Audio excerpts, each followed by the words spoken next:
پہاڑی زبان میں اپڈیٹ سنیے۔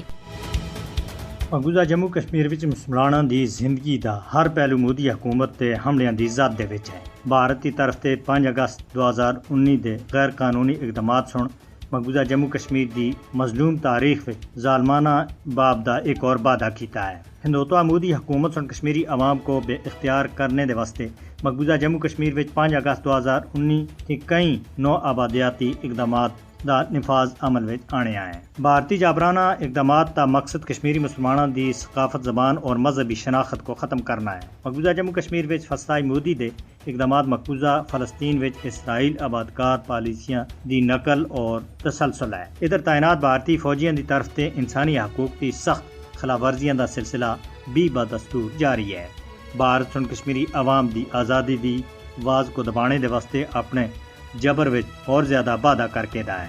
ہر دیہڑے کشمیریاں دے گھراں دے اتے چھاپے مار کے بسکینہ دے اتے تشدد اور قیمتی سامان لوٹنے تھی علاوہ جائیداد و املاک ضبط کرنے دا سلسلہ بدستور جاری ہے۔ نوئی دہلی دے زیر کنٹرول بدنام زمانہ ایجنسی SIA سن جموں خطے دے مختلف اضلاع وچ کٹ تے کٹ 7 مقامات دے اتے چھاپے مارے ہیں۔ بدنام زمانہ SIA ٹیماں سن ضلع ڈوڈا وچ 3 مقامات تے اتے، ضلع ریاسی وچ 2 جگہ رامبن اور جموں اضلاع وچ 1 مقامات تے اتے تلاشیاں کیتیاں ہیں۔